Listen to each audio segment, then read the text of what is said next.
of what was at the time a 1750-meter-high densely forested peak. 6050 BCE eruption. As molten rock continued to intrude underneath the volcano, its increasing volume pushed a section of the mountain upwards. This process caused the northern slope of Mount Popa to become increasingly unstable until finally a landslide began.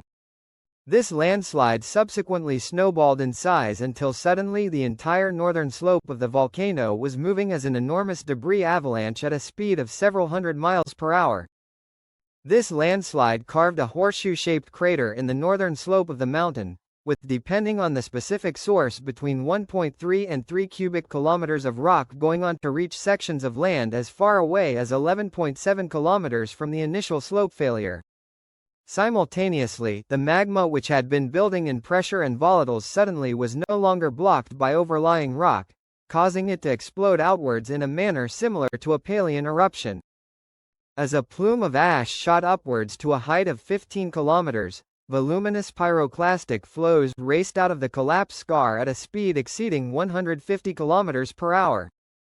Since two large blocks of landslide debris had by then blocked a section of the horseshoe-shaped scar, it, much like a wall, caused the superheated gas currents to be largely diverted towards the northwest, incinerating everything in their path. By 4 minutes later, these flows had scorched areas up to 9.6 kilometers from the erupting vent, leaving behind as much as 10 meters thick of superheated rock carried by the pyroclastic flows. The eruption then quickly waned until ceasing altogether only a few hours later.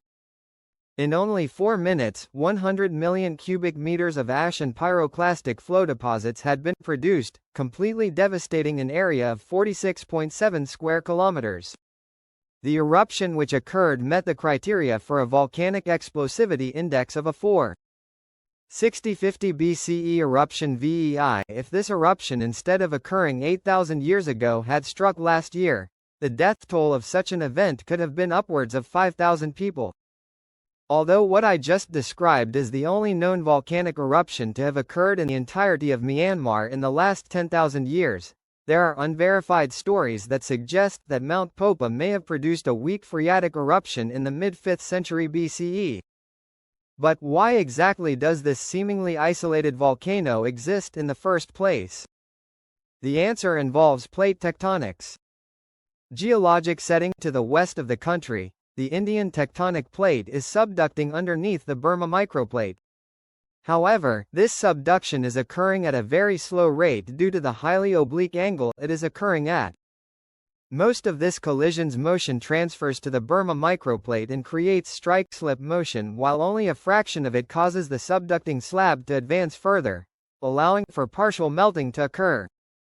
As a result, while an active plate collision is ongoing, it is occurring at such a slow rate that volcanic eruptions are highly infrequent but can still sometimes occur within Myanmar. In the case of Mount Popa, volcanism had been occurring in the vicinity surrounding what geologic history would eventually become the modern volcano since about 800,000 years ago. Early volcanism produced low-viscosity lava which formed a plateau around a village which is also called Popa. A volcanic plug formed around 50,000 years later, upon which today a famous Buddhist monastery is located. Mount Popa proper only truly began to form 360,000 years ago, creating viscous alkali-rich lava flows.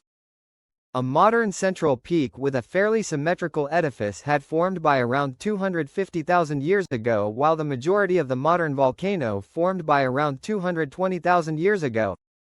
All recent volcanism has occurred on the northern section of the volcano, involving both the creation of a series of basaltic andesite lava flows but also the 6050 BCE debris avalanche. As a final note, I would like to thank my new patron Tracy McCullough for supporting this